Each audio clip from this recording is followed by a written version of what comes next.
Good afternoon. It's Friday, April 26th, 2024, 5:50 New York Eastern Time. My name is Kashfi, and today we're just going to be going over the second part of the Python REST API development course over at educative.io. We're going to go through all these sections and hopefully get to the end of this chapter.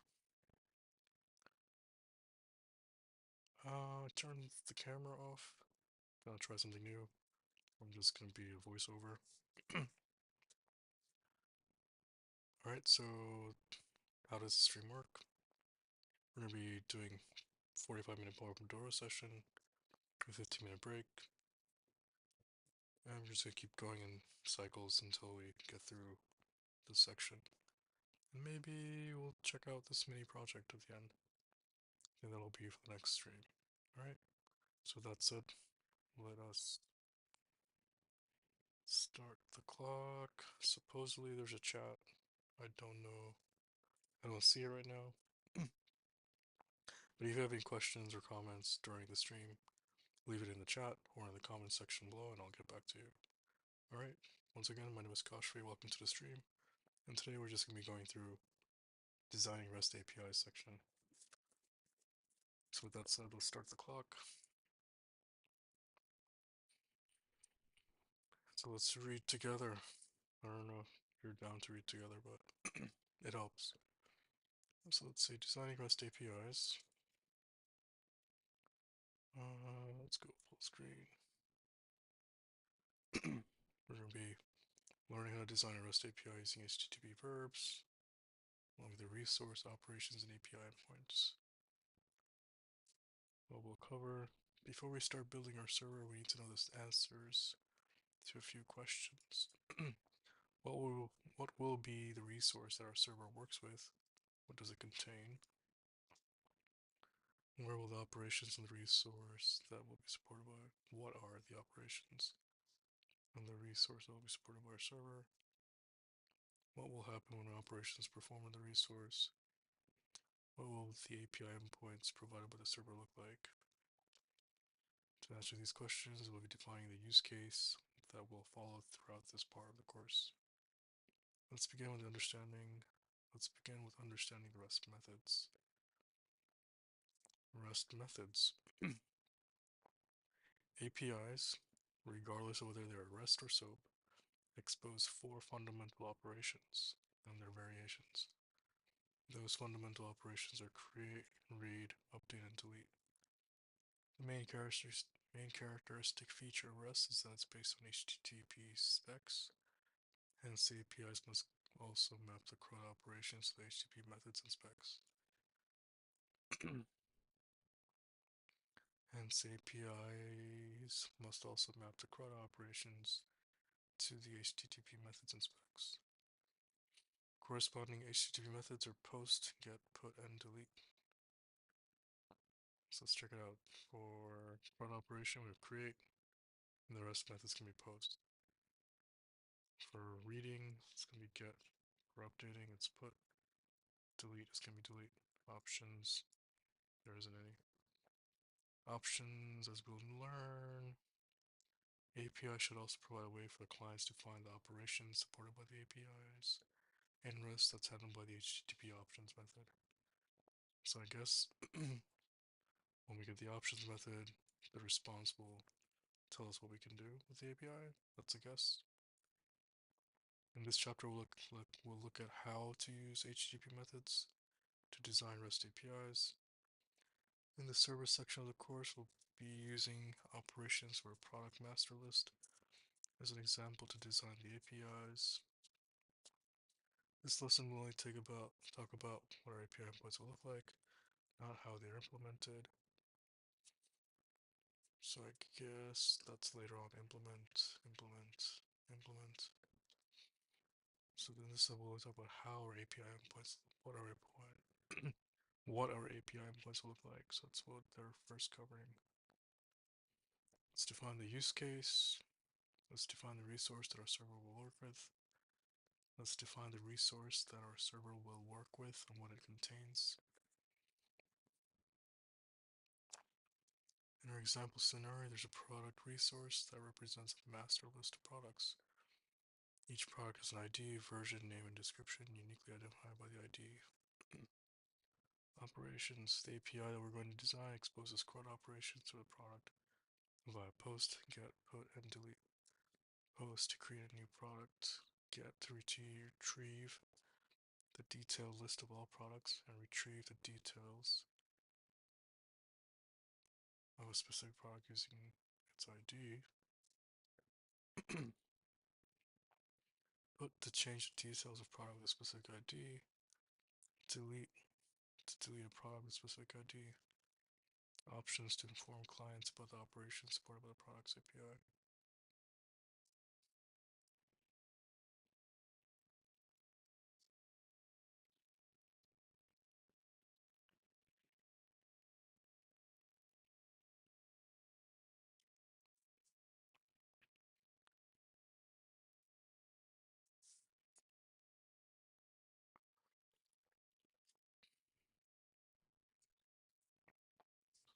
Note the API will have initial data that will be used when the service starts.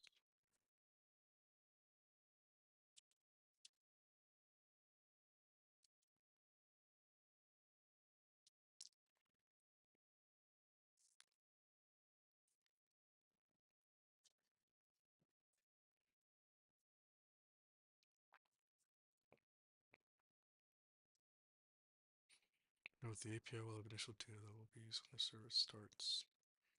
Data will be manipulated by various operations. However, it won't be persistent in a database or separate storage. The implementation will be done in this way to keep the focus on the API aspect of the service.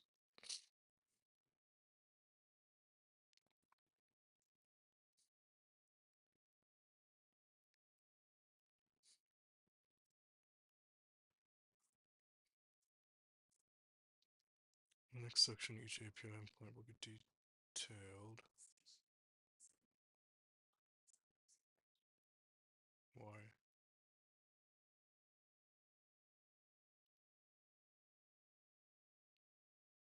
Okay. Amazon Alexa just randomly opened up. The API will have initial data.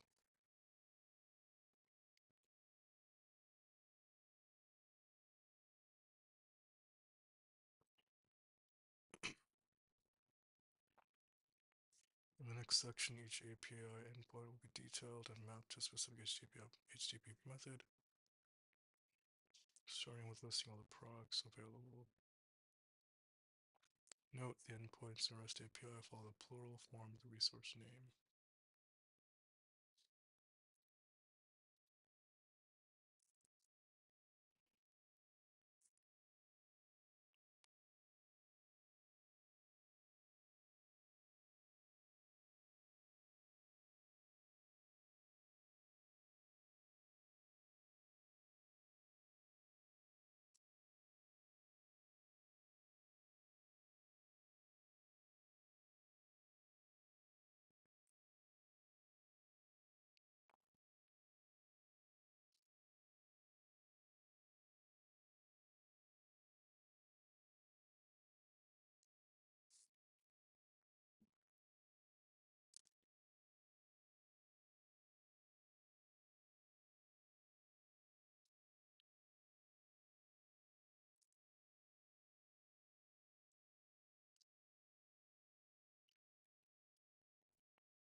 The endpoints in REST API follow the plural form of the resource name. Okay. API endpoints based on the CRUD operations in our use case. The endpoints will be as followed: /API/products. It's the get method. Retrieves list of all products with details. API/API/products/ race ID.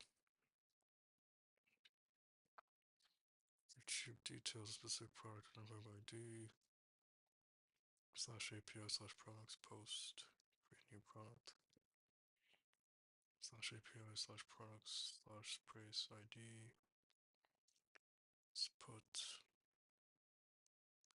slash API slash products slash prices ID delete slash API slash products options informs clients of the operations supported by the products API. Even though the API endpoints for get, post, and options are the same, there's a difference in the request header and body sent by the client, and the response header and body sent by server. We'll learn about each in the design lesson for each of the HTTP method. Alright, even though API endpoints for get, post, and options are the same, there's a difference in the request header and body sent by the client. So that's probably key. Alright, let's go to the next section. Quiz. For which operations will the REST API endpoints be the same? Create is post. Retrieves the same.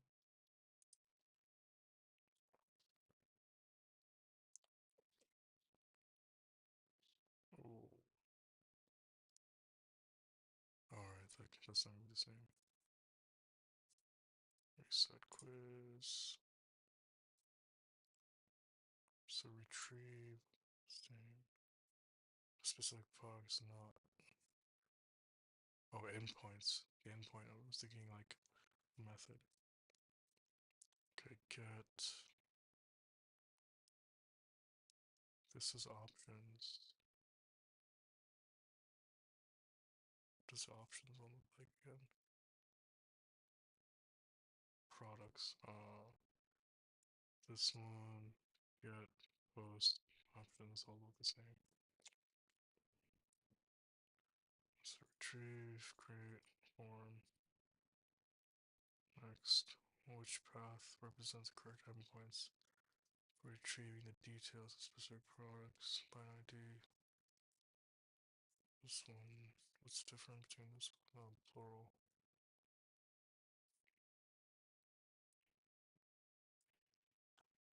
Alright. Full form of the resources used. Match the verb on the left to the corresponding CRUD operation on the right. Post is create. Delete is delete. Get is read. Put is update.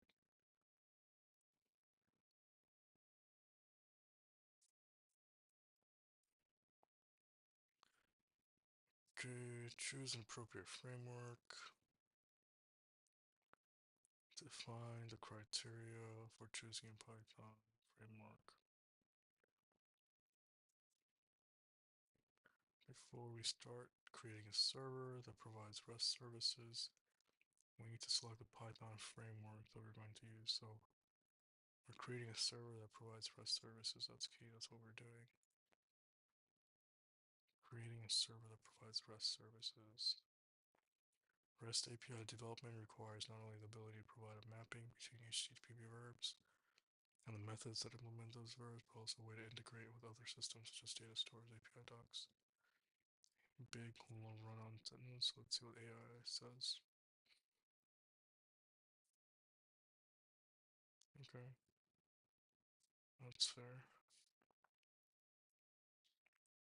Also, way to integrate with other systems such as data stores, API docs. Apart from this, the API implementation has to take care of generally. The API implementation has to take care of generally used options, such as handling of request parameters, easy way to extract request body, way to parse the body to the data model, and handling exceptions when they occur, to name a few. Due to this, a framework can either make a developer's life easy or hard.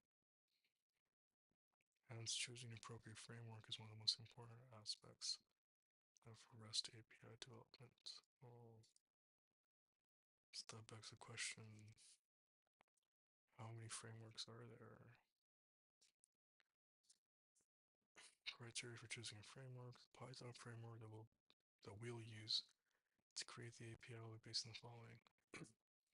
Core framework should be as small as possible. Flask to provide generation of large deployment artifacts irrelevant to the use case. What are artifacts?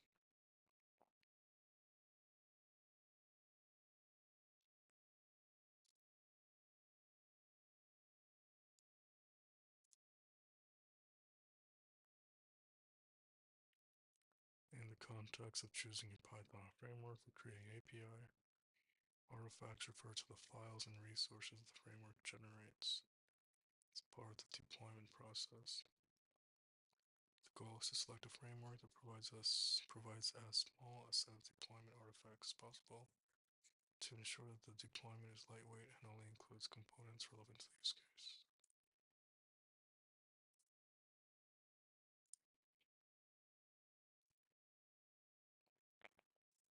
Where was I? Artifacts. Components to implement a basic HTTP method should be available as part of the core framework. All extra features such as CORS handling, cross-original resource sharing, caching, documentation generation, etc. needed for our use case should be available for the framework extensions. Framework should be flexible enough so that we can use the underlying protocol directly required. Choose an appropriate Python framework. Python has multiple frameworks to support the creation of web application. On the one hand, we have micro frameworks such as Flask.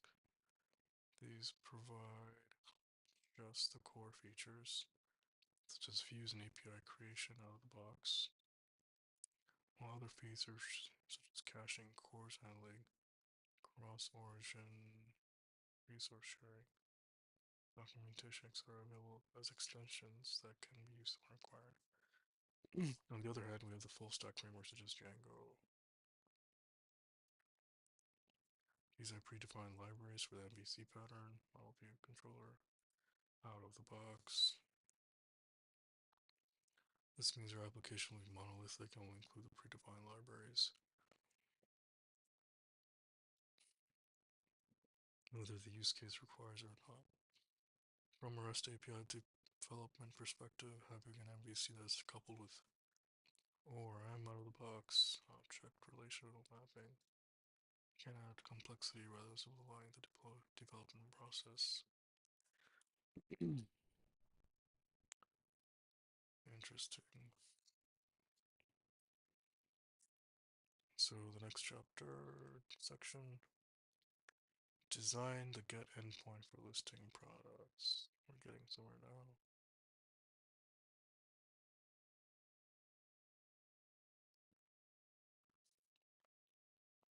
One of the main operations of any API is to provide a way for the client to fetch all the available collections related to a resource. In our case, the resource is the product, and the collections is a list of all products with their details.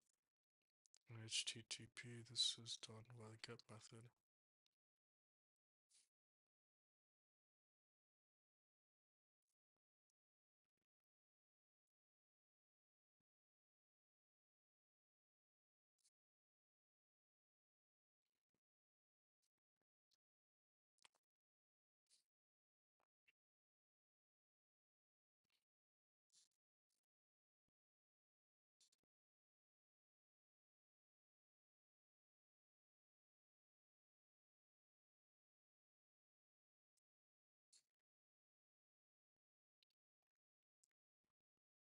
One of the main operations of any API is to provide a way for the client to fetch all the available main operations. Fetch all the available collections related to a resource. In our example, the resource is the product, and the collection is a list of all products with their details. In HTTP, this is done by the get method, okay, listing the products. Before getting to the details of the endpoint, we need to keep the following details of the get method in mind so that the API follows the HTTP specification. Get can only be used to retrieve methods. No, get can only be used to retrieve data. Get can only be used to retrieve data. Get can only be used to retrieve data. A get request has to be idempotent, idempotent, speech, how do you pronounce it? Idempotent. Idempotent. The effect of multiple get requests should be the same as a single get request. For example, multiple get calls with the same product ID should retrieve the same product. Get shouldn't modify the resource associated with the request. Get shouldn't modify the resource associated with the request. Get shouldn't modify the resource associated with the request. A guest request shouldn't make a change to the resource as a result of the call. Get request can be cached either on the server side or the client side, since the get request identifies the resource.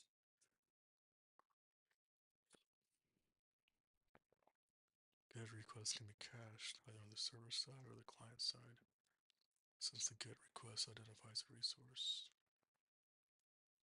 A get request can be bookmarked by the client since it's associated with the URI. Hence, it's recommended that API should expose the get endpoints, because URLs can change dynamically. API should expose the get endpoints as URLs can change dynamically. Only text data can be sent as request data.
Okay.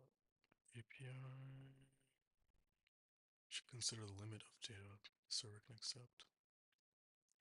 All the data in the GET request is sent as part of the URI itself, as there's no body associated with GET. There's no body associated with GET. This limits the amount of data that can be sent as part of the GET request from the client. The response provided by GET should be in the format specified in the request. If this is impossible, the API should send back an error. A note on Idempotency. idempotency. One more time. Idempotency. A request method is considered idempotent if the intended effect on the server of multiple identical requests of the method is the same as the effect for a single such request.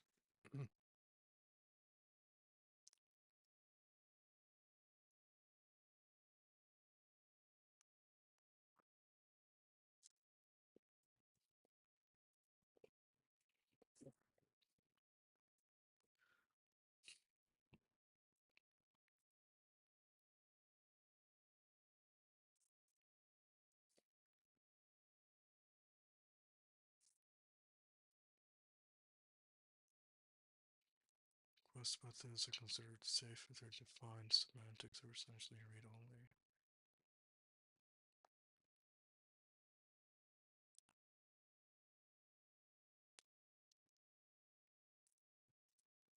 Of the request methods defined by the specification, the get, head, options, and trace methods are defined to be safe.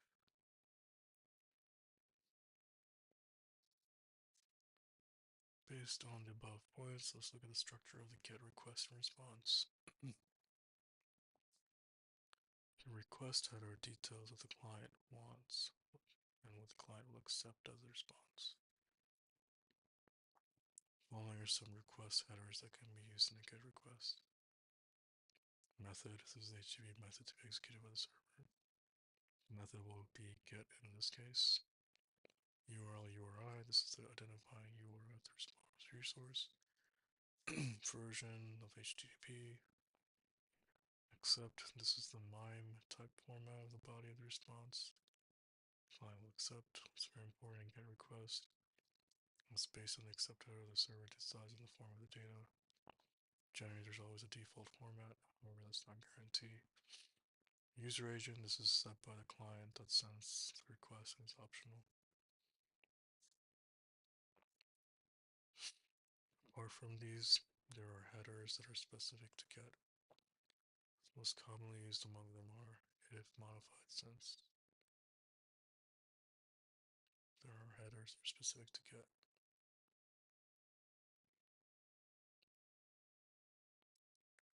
If modified since is used to tell the server to return entity. The entity has been modified since the date. If unmodified since. It's the opposite of if modified since. Server if entity hasn't been modified.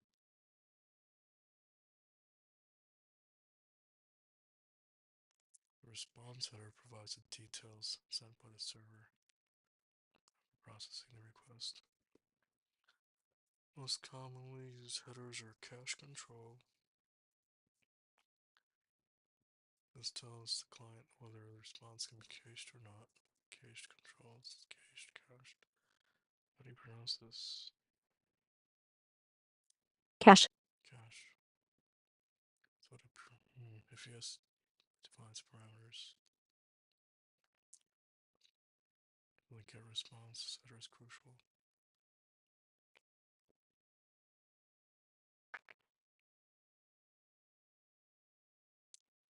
I wonder if this is something I could do for my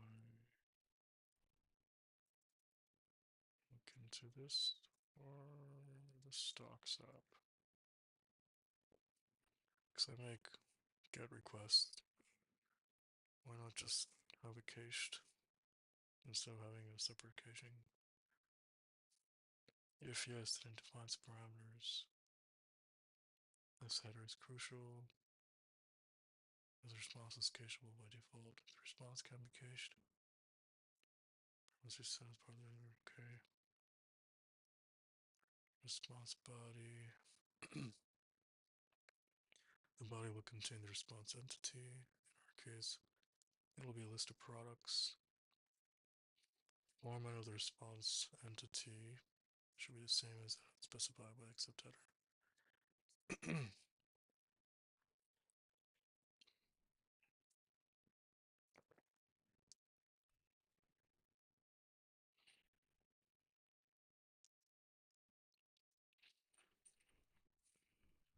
Body will contain the response entity.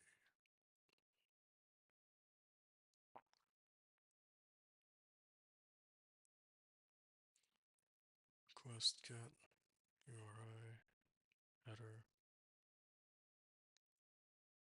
user agent accepts. Keeping the above points in mind, the request headers that will be used are as follows.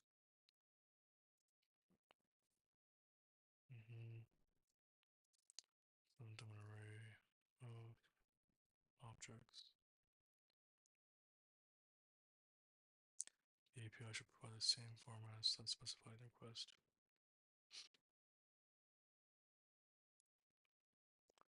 Implement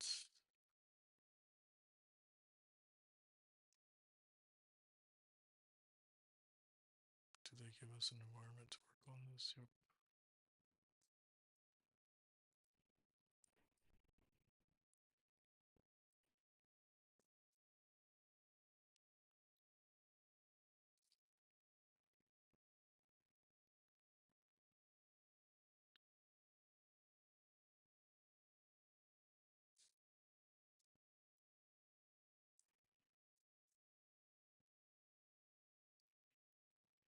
Mm-hmm. Close out.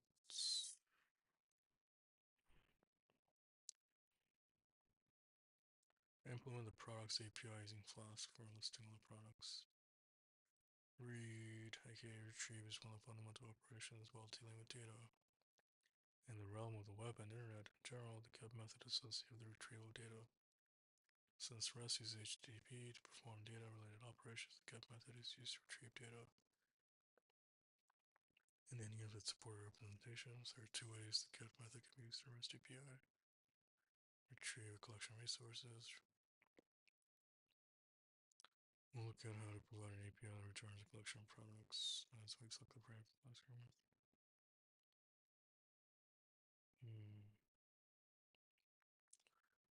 Create a directory named server.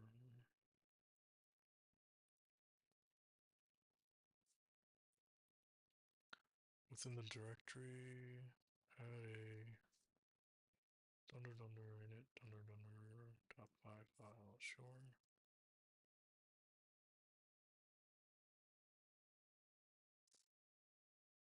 Create a Python package named API within the directory.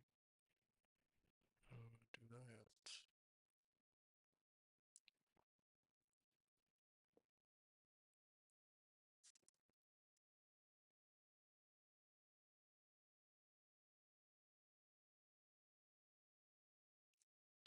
So you would create a new directory called API inside the server directory. Then add an init.py file within the API.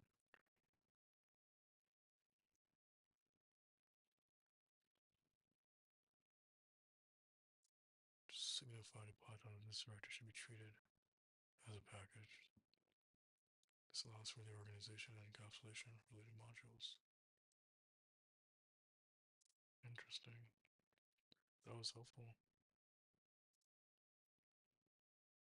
Add a new file named data store inside the API package. Data store.py. Open data store.py at the following.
Add another file named products API.py.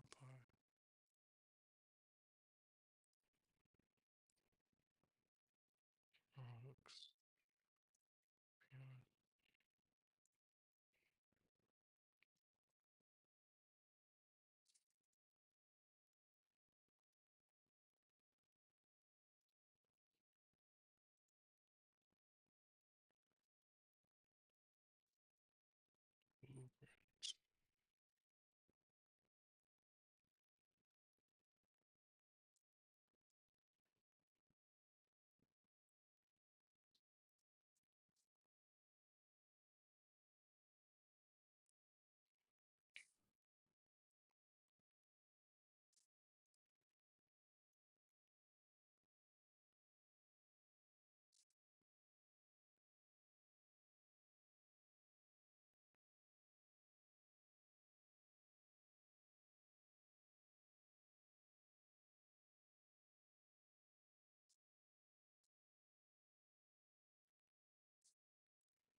pre-construction takes products API.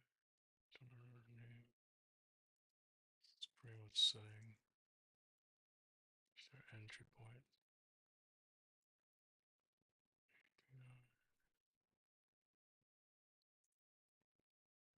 On a method name list products.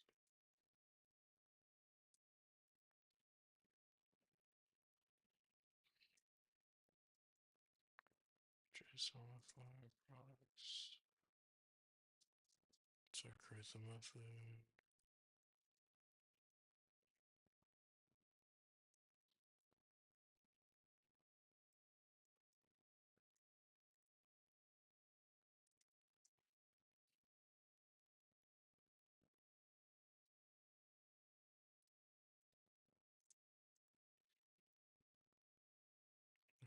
HTTP method.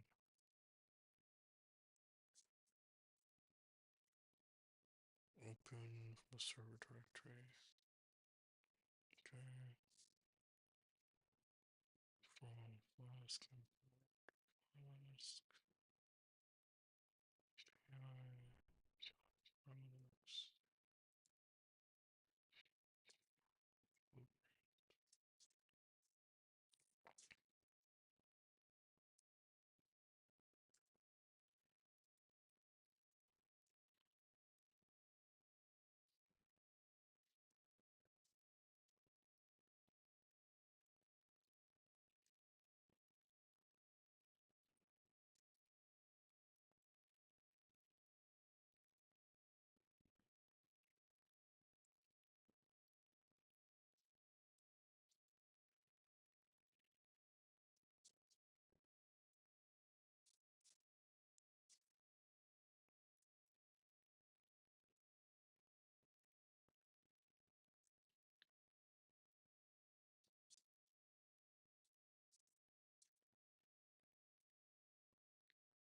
Create a new file on the server directory.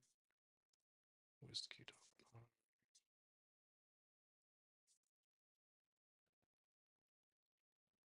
Import out.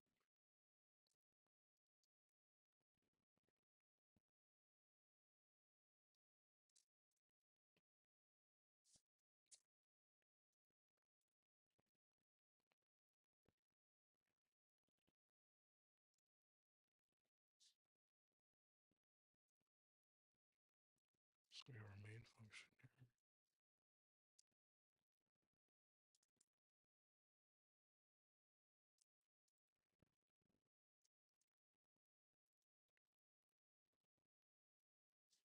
Alright, Flask up here from server. Import app.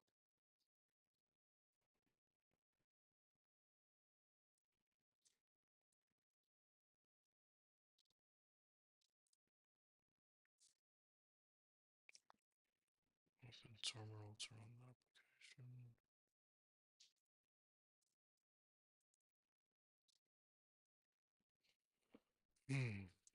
Python 3 dash m dash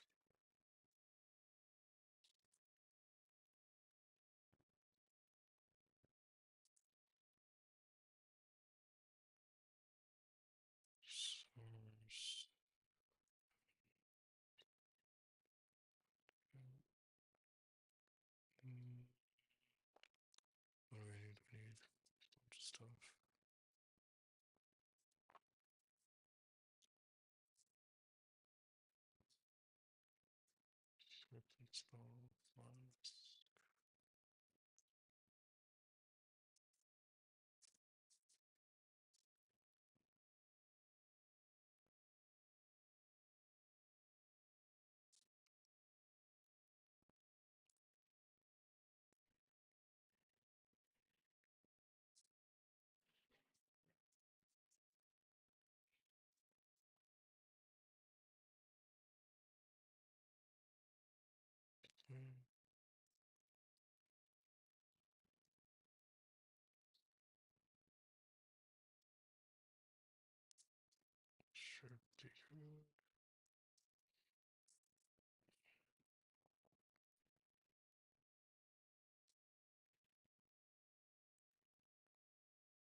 Open terminal.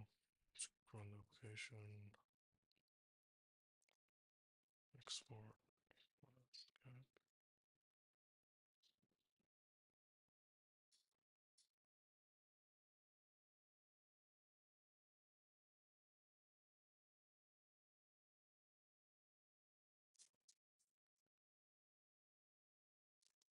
I do Flask.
Oh, that is hopping.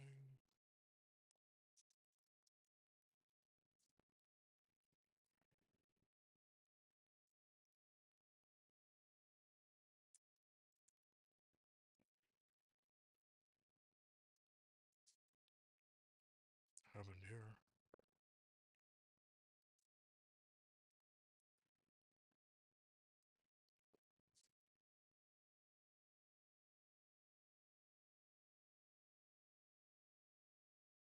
I did get that right.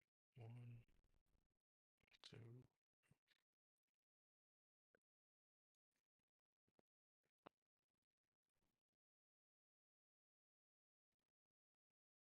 Go ahead and get.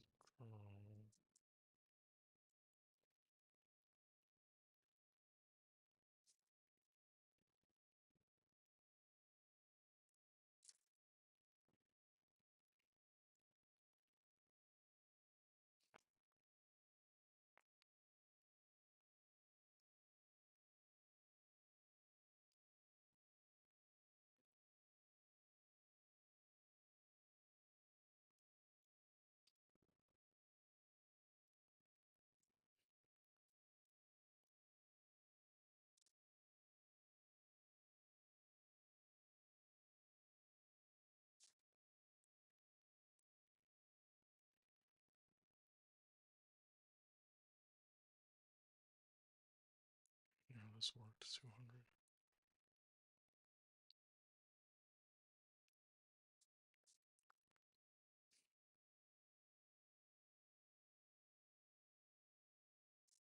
Yep, got the request 200 back.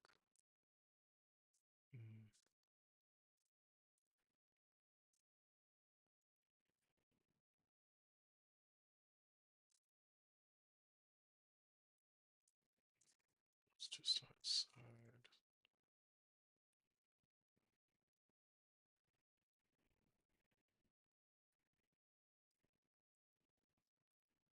Um,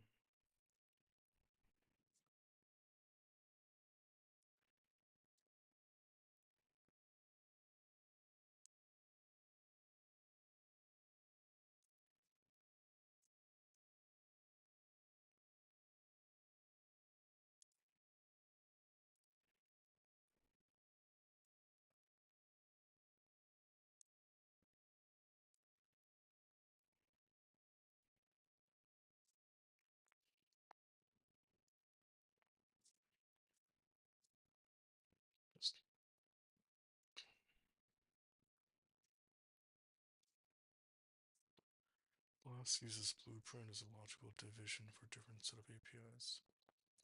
Blueprint is a set of APIs that are functionally related. Set of APIs, okay. Blueprint products, okay.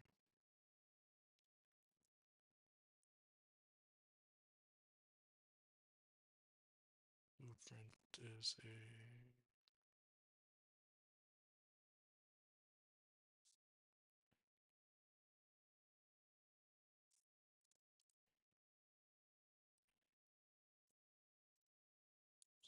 serial holder.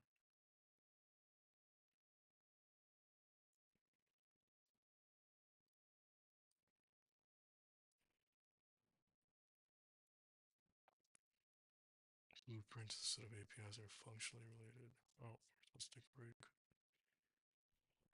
Break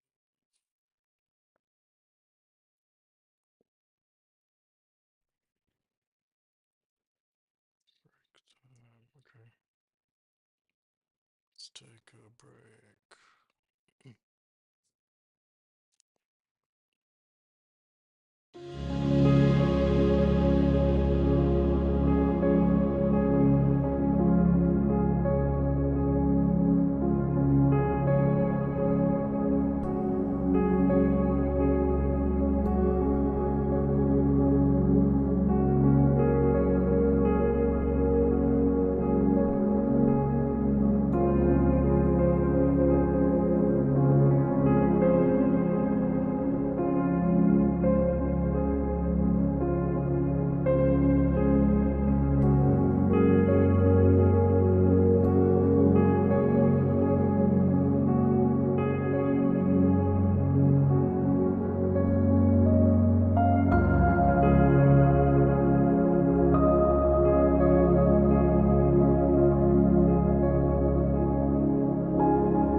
Skip back to another Pomodoro.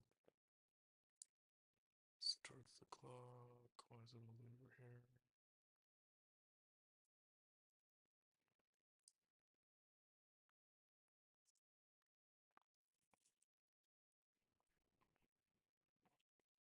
Where are we at? Okay.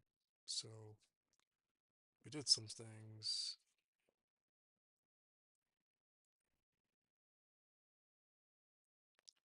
And we made a call. We got a response back.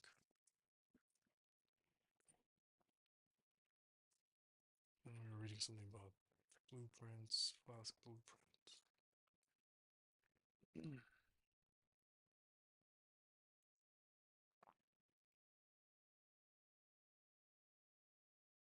Flask blueprint is a way to organize a group of related views and other code. Functions similarly to a Flask application, but is not a standalone application. It is instead it allows you to organize your application into distinct components, each with its own route. Oops, API call. API calls to API. Let's see. Slash products.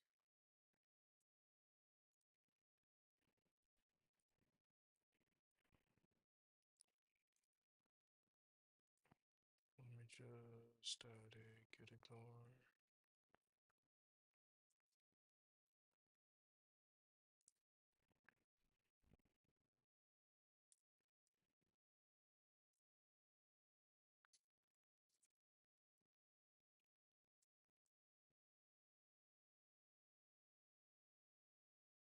Damn, did I just mess up? I forgot how to write git ignore.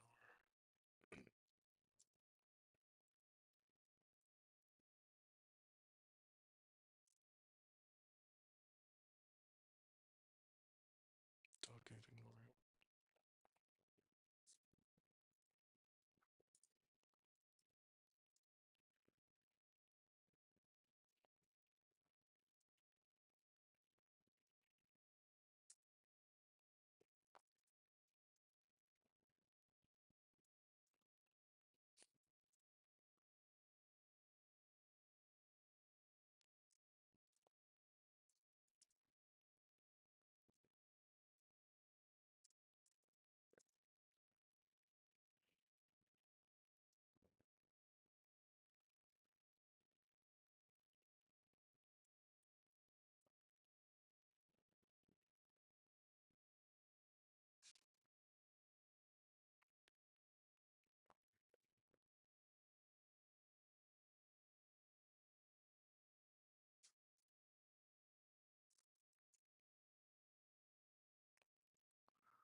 Alright, so Flask blueprint is a way to organize a group of related views and other code.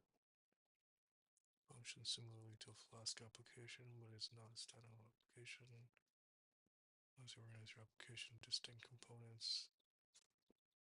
Blueprints are useful for modularizing your application, facilitating code reuse.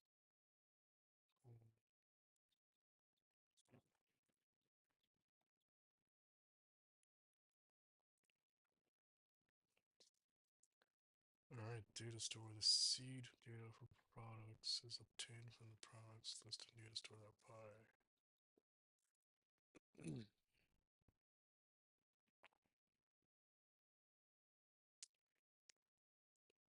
Seed data is a list of dictionaries that contain product details. Why are they calling it the seed data?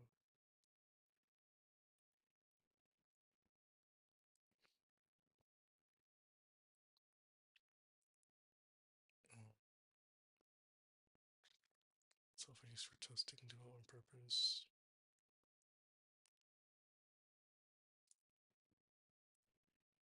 That's a new term. Seed data is a list of dictionaries that contain product details. This will act as our in-memory data store. Using the route decorators and blueprint products, we specify that the products method will serve as the implementation for the slash products endpoint. Using the route decorator.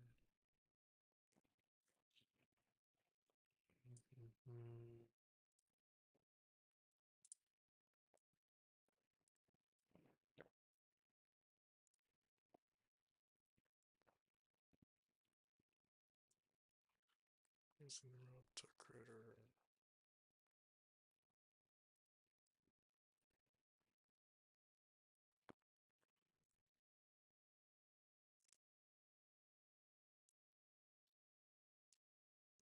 Register blueprint tool scheme.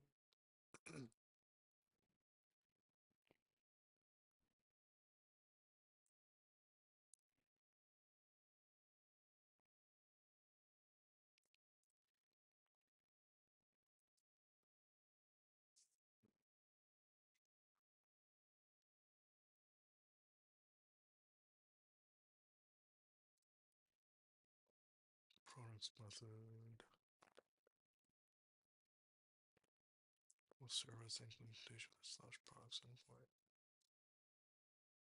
Since this endpoint only implements a get method, the method's argument of a route contains only the get as a value. The value can be either literal or an array. Use the array to indicate this method and what other HTTP methods. Some response. Class provides a JSONify method. Does three things.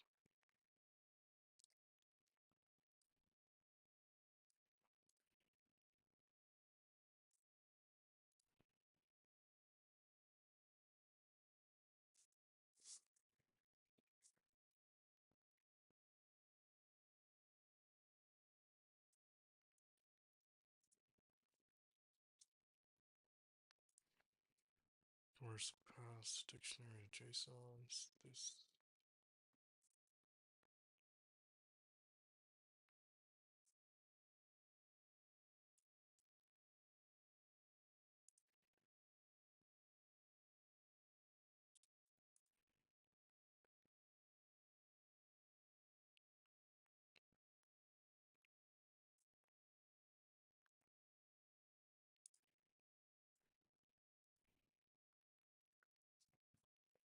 Alright. Secondly, it says the status code. Response to 200, okay. Lastly, it says the content type header to applications. That's JSON. To run the application, we need to set up the Flask instance and register blueprint with it. In the create app method,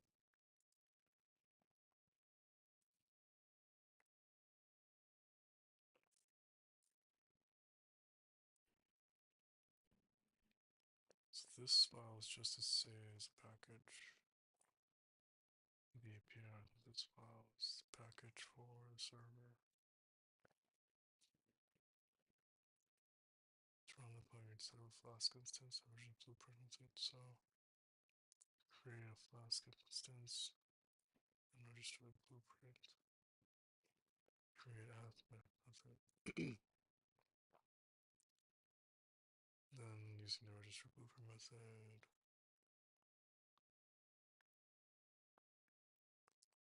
here's the product's blueprint. Then the return application variable set to the app variable. This helps in using the application instance outside the file. That's how in whiskey.py we're able to use it to start the application.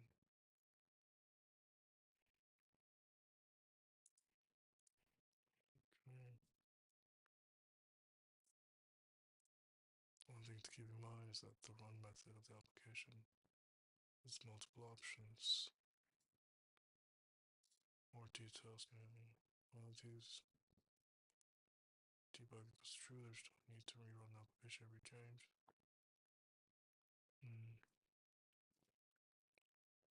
Try it yourself.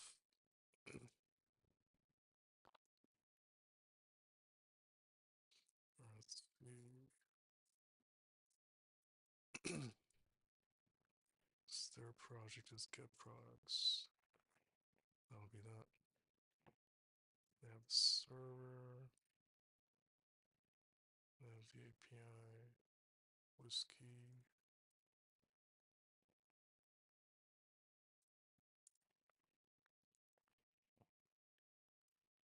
And whiskey has this.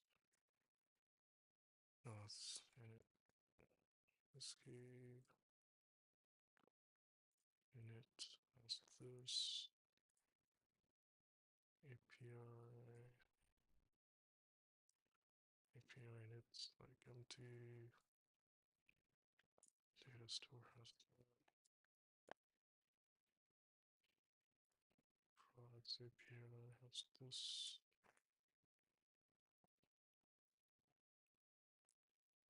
Run.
Alright.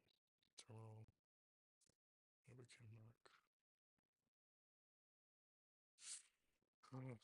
Okay.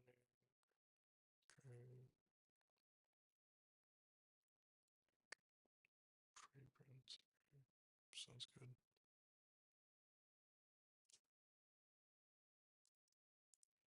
Products API.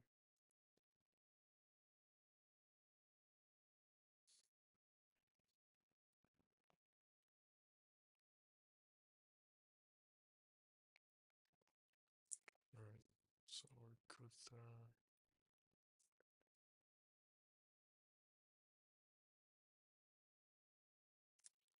What's this called?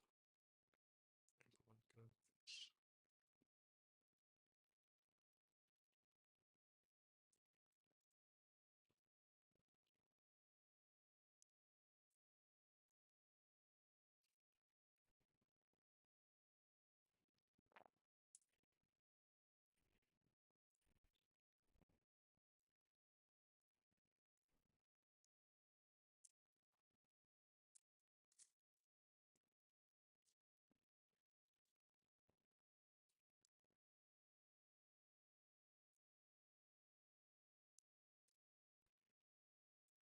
Let's go to the server.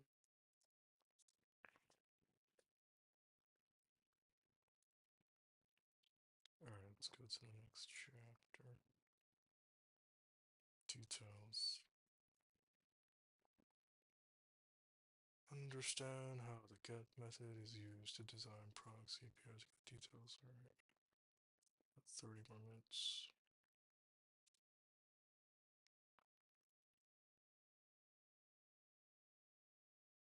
Okay, it's not that hardcore. Get method can also be used to retrieve a specific resource from a collection. In our case, it will be a product from the product collection based on the ID of the product.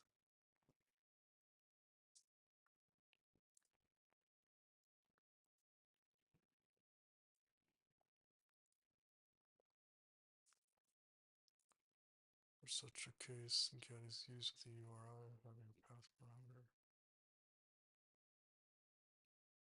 The path parameter defines how the resource can be uniquely identified accessed from the collection. Path parameter. In the product collection, the ID of the product uniquely identifies its path parameter of the value of the ID. The structure of the request header.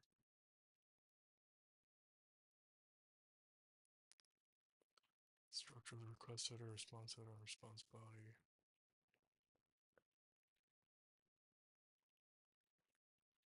Structure of the request header, response header, and response body are the same as discussed and designed earlier, as those up here. The endpoint for retrieving probably as follows. Product/1.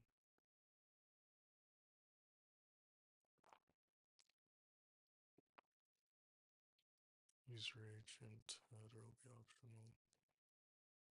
Response header will be provided by the API.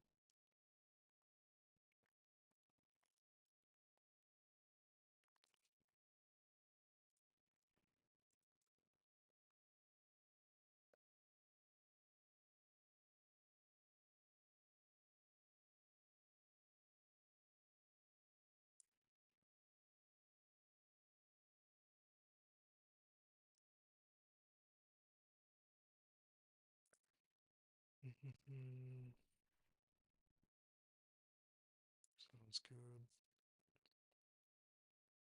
And now we're going to implement let's 27 minutes. Should be good.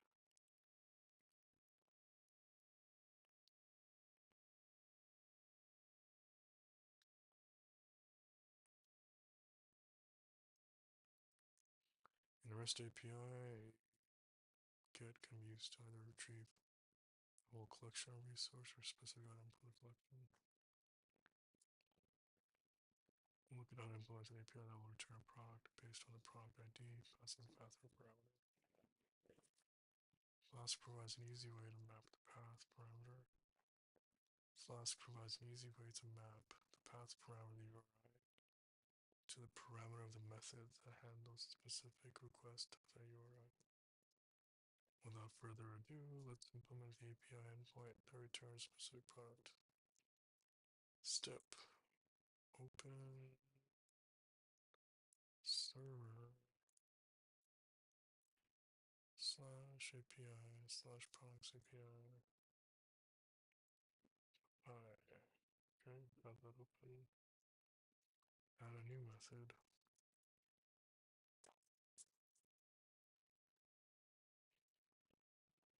Get products. Product ID.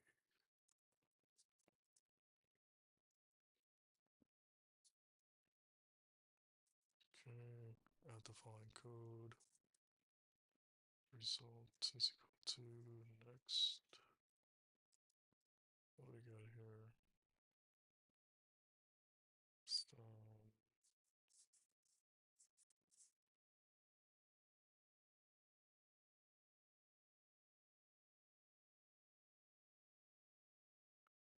So this compare.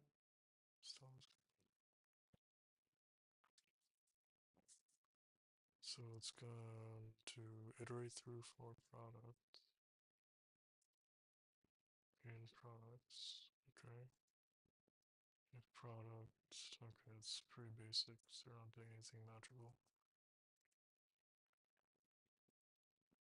If this, oh, it's a turner, okay. Product. And next is,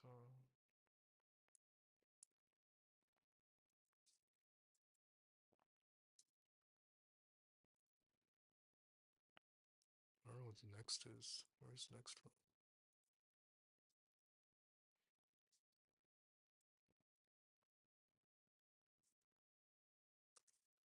Turn, JSONify. So let's then decorate it.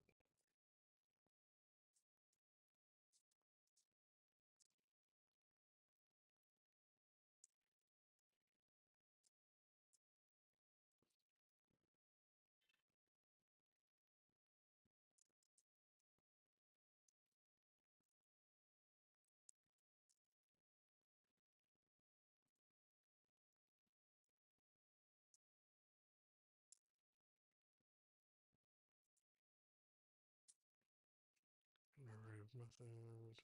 Let's just get right.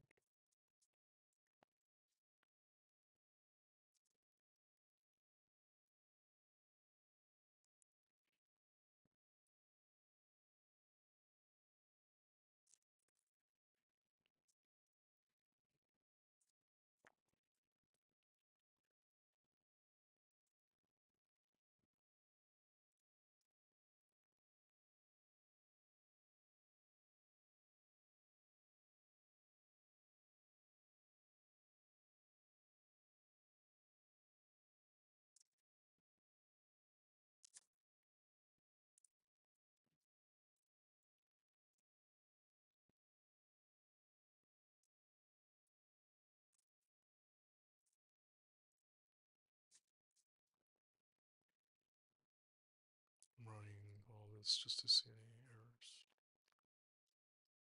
Does it have anything?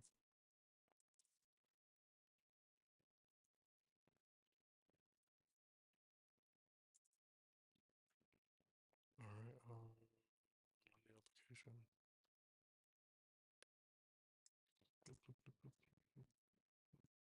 Let's go. I have to go up stuff.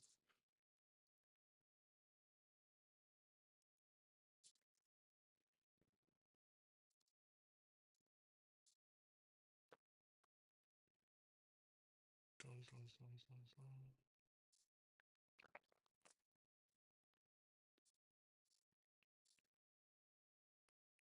Looks like I do need the dot.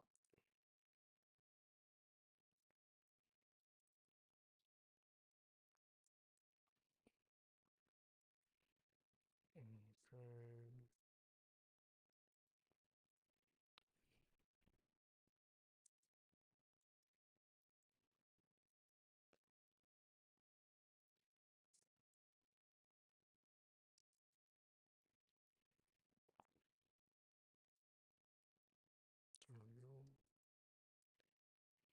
Parsed.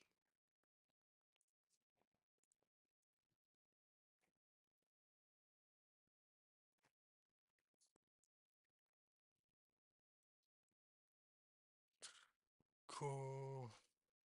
The core of its logic is in the get product method.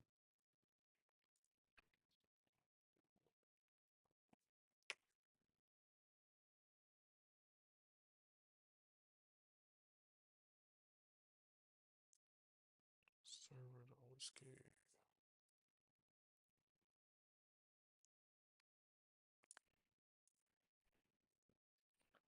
Core of the logic is in the get product method and its route decorator.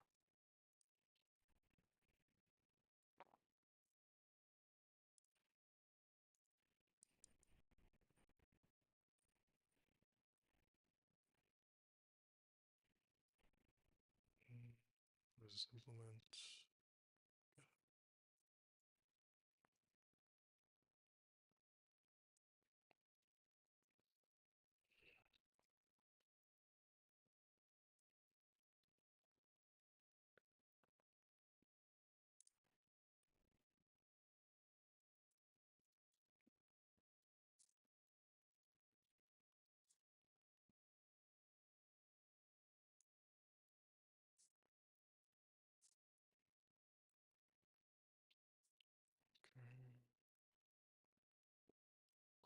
project, get product,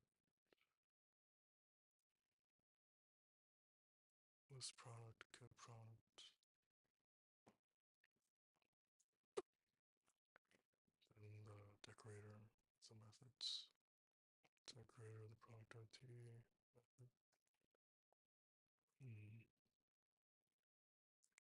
Let's do 2. Let's do 3. No. Let's do 3. No. Does not exist. Alright. In our case, good product says product ID as a parameter. So I guess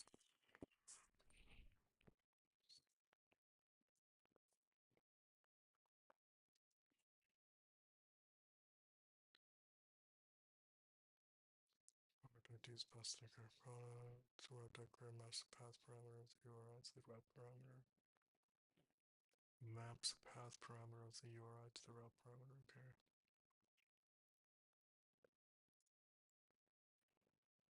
One point to keep in mind is the name of the route parameter should be the same. Method parameter should be the same name. Once get product receives use this successful function, yep. The next function to retrieve the corresponding product. Return the JSON expression. So that's the only thing new is this.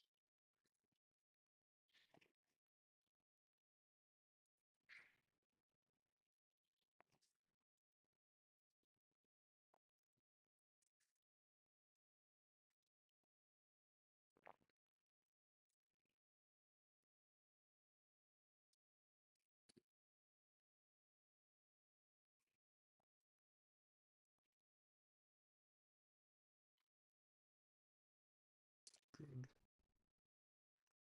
Next, what are we doing? Quiz. 15 minutes left. What else we got? Oh, post. Post is next, and the put, the delete options. Yeah, first is gonna be a little confusing, painful, but I'm hoping to do this more and more until it becomes second nature. Okay. Get can only be used to retrieve data. True. Every get requests the same details with the same response. True. I dim put in something. Which statement is true for get requests? Nope. Yes. Yes.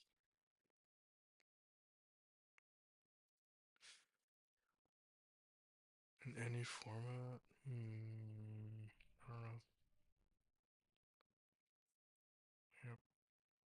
Has to be in a format specified. Yep. Get request should modify. Nope. What is the difference between using get for retrieving a specific problem listed from? Get for a specific problem while the product ID in the request body. Error. That's probably in the URI. Yep. What is the correct response for the successful completion? Good to go.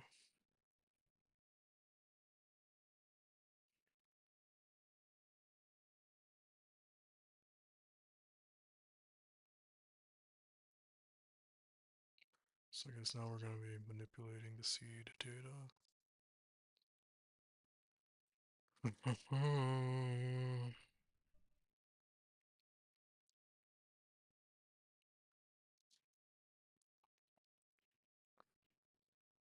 Design the post endpoint for creating a new product.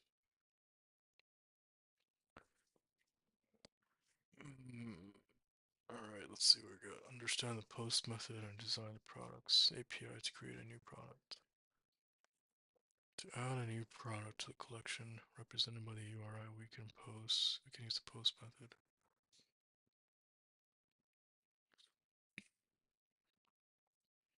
Creating a new product according to the specifications, the post method is used to request.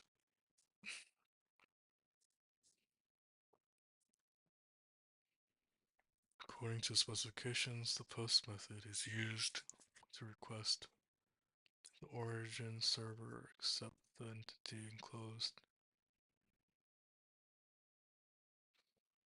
According to the specification, the post method is used according to the specification. Oh, this is the HTTP specifications. Post method is used to request that the origin server accept the entity enclosed in the request as a new subordinate of the resource. Okay, okay. Request will include an entity. This is an important point for validation of validation related response. The server must accept the enclosed or included entity as an item that can be added to the collection of the resource identified by the URI.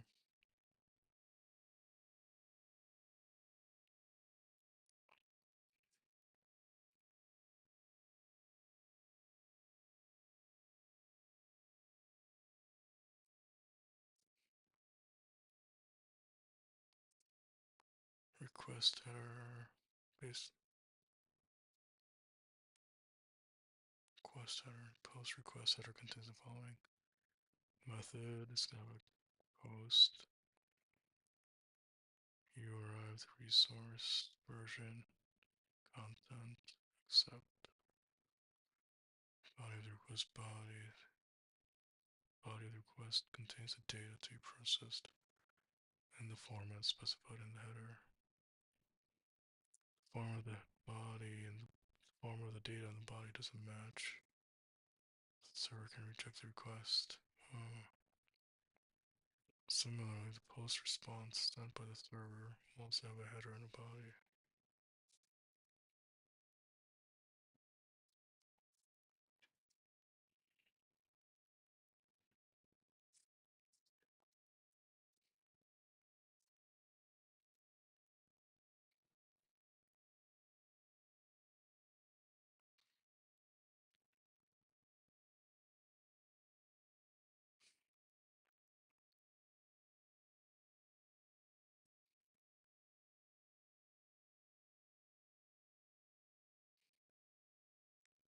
Similarly, the post response sent by the server will also have a header and a body.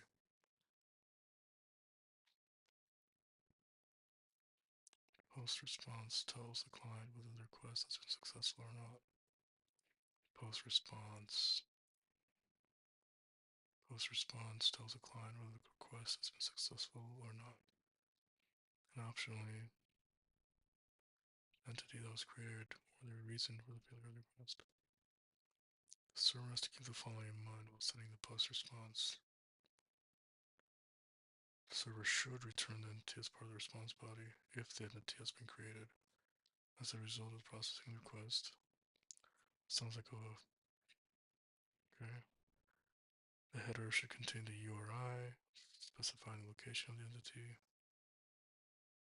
Response isn't cacheable by default unless cache controls are present. Body is optional in case of response.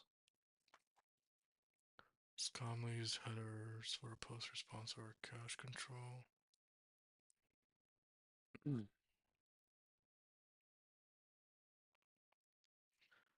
Content type, content length, status, location. Among the both status and location are most important as they indicate the success.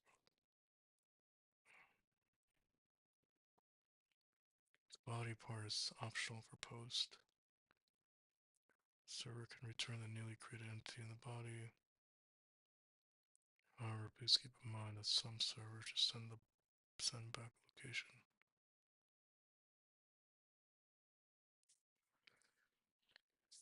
Products API. Keeping the above points in mind, the request header for adding a new product as follows. Post, post, user agent, request header,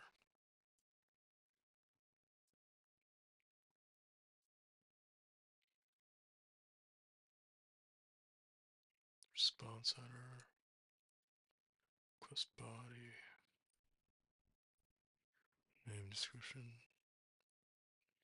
IDs out there, okay, response body, location product, okay, now we're going to be implementing it.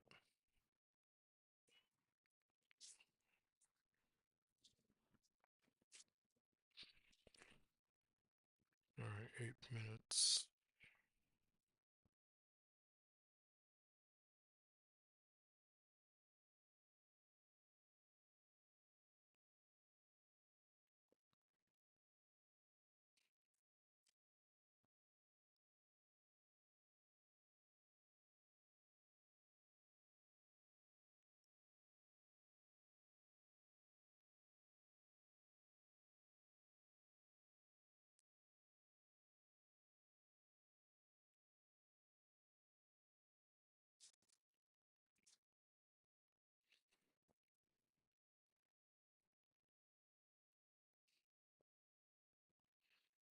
Ready to implement post endpoint for creating a new product. Steps how it works. The REST API insert is used to add a new resource to the existing collection. In this lesson, we'll see how to implement an API endpoint using post, which adds / creates a new product to the existing collection of products. Request object of class can be used to retrieve the body of a post request. The route decorator can be used to map a method to the post request. Not sure why I have this highlighted. Let us see how to implement an API to add a new product by using the request object in the route decorator. Steps. Alright. Let's go back to our open server /API /products API, right? Add a new method. Let's add the following code. Data equals request dot get JSON. So, okay. Data of ID length products plus one.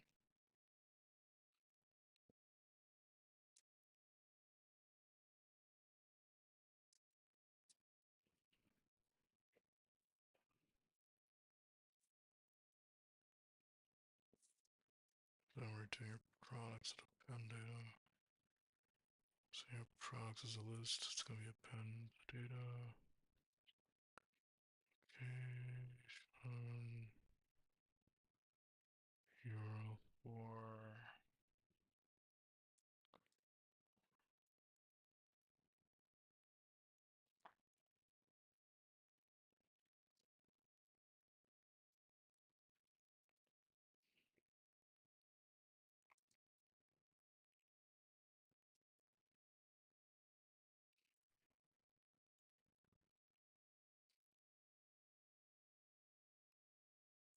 external equals true.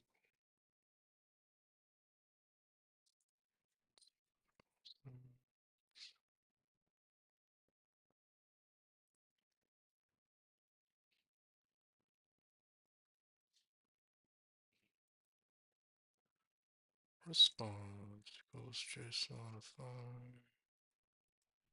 pick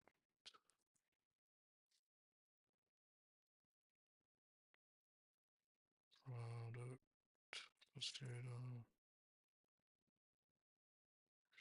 location.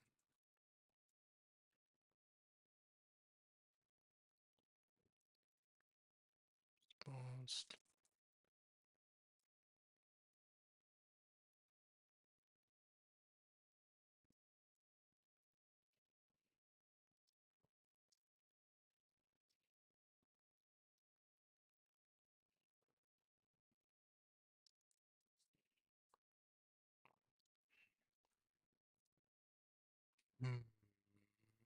They're not really explaining what the hell they're doing here, but I kind of get a sense. The data is gonna be request.getJSON.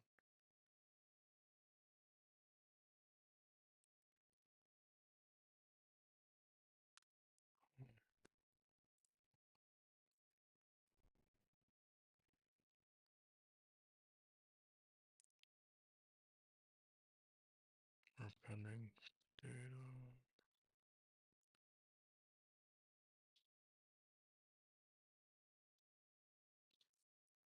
Let's do the decorator.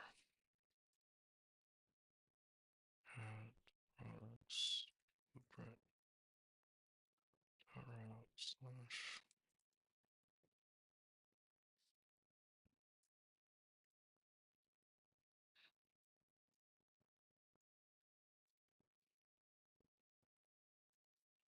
Run the application.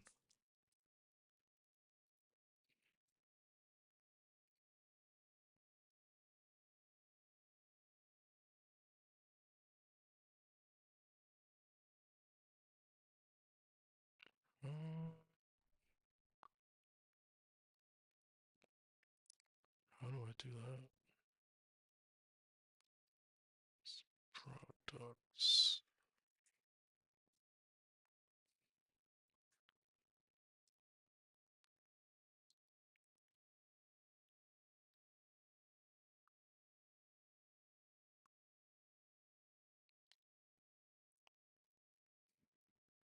SPA wizard.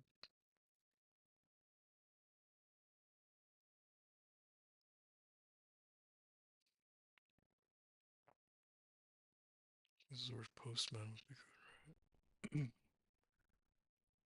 right? Anyway, let's run.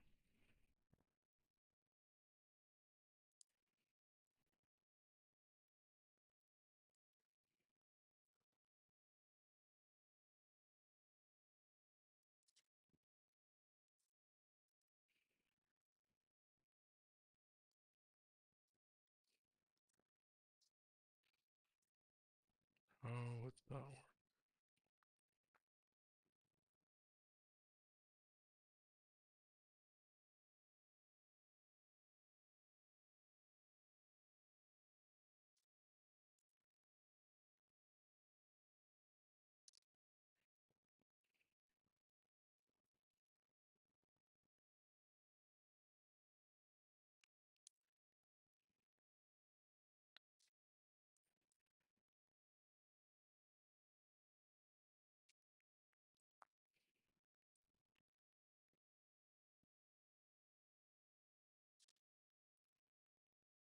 Do I have Chrome?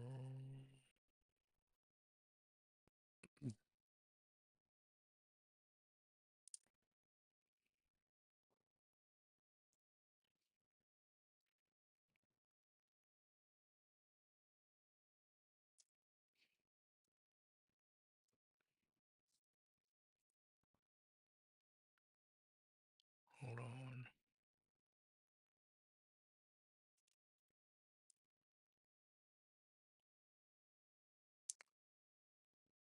How do I check if I have curl?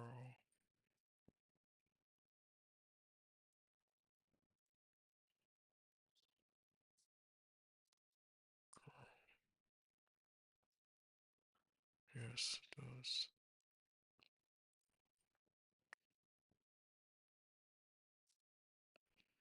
Next. Do curl next.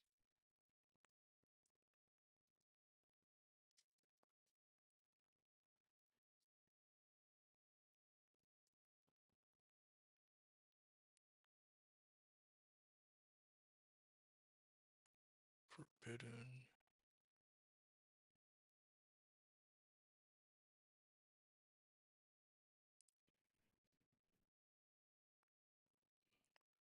Hold on, let's change that up.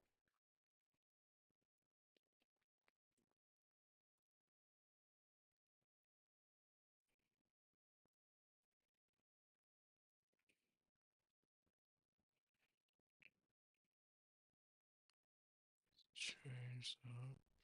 Get this.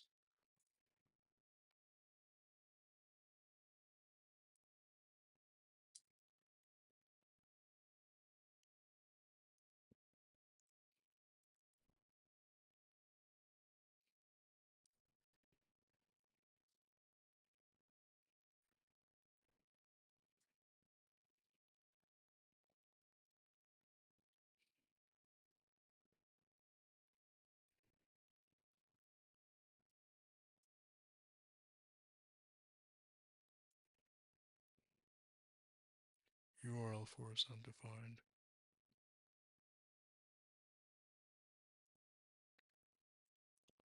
URL for is not defined.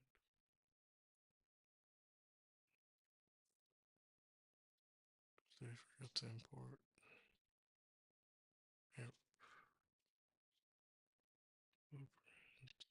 Make response.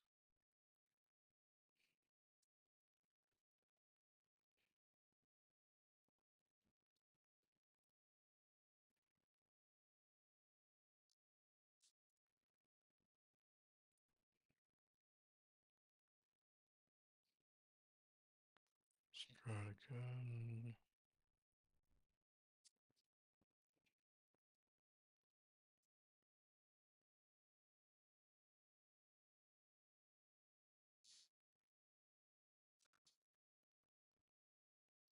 Post 200. Okay, this got it. Alright, then I'll check it over here. Should be 3, right?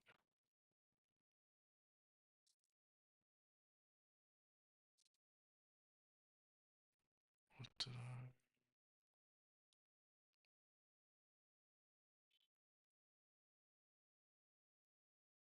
Rest container, yeah. Container rest. Okay, nice. That worked. What was the issue? Didn't have this. Alright, good. Oh, time for break. Break time, or let's end it here for today. It's been a 2-hour stream. Let's take the quiz and then we'll call it a day.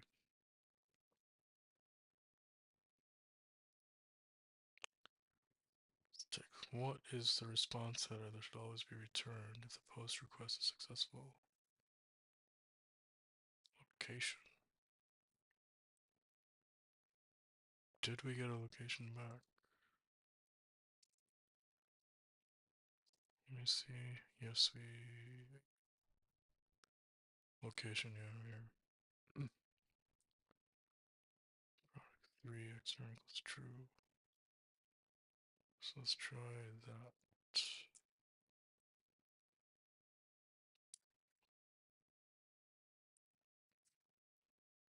Boom, okay. Next, true or false. If an entity has been created as a result of the process. If an entity has been created as a result of the processing of the post request, the server should return the entity as part of the response body. Yep. Which statement is true for post request? If the body is present in a post response.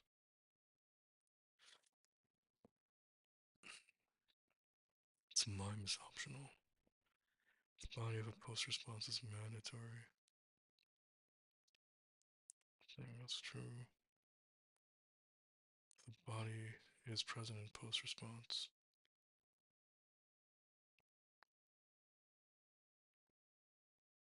It's MIME type should be saved as MIME type.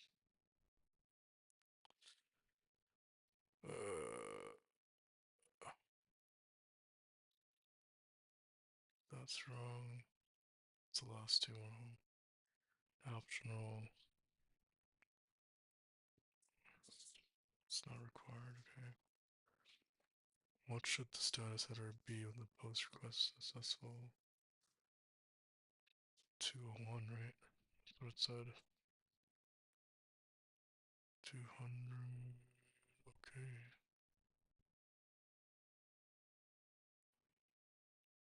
200. 200. Didn't get us any.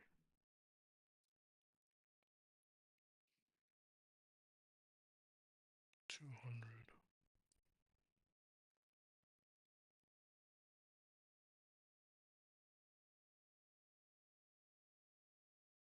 200.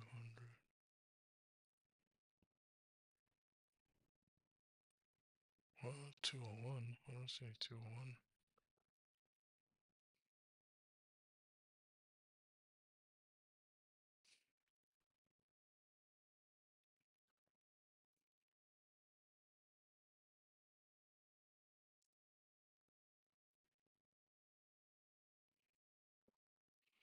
Alright.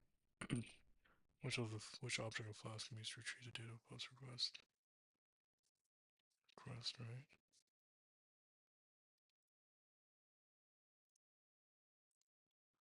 Let's look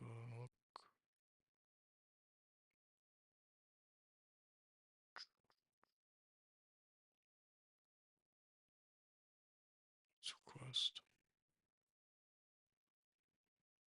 Nope. Body. Body. Do we even use the body?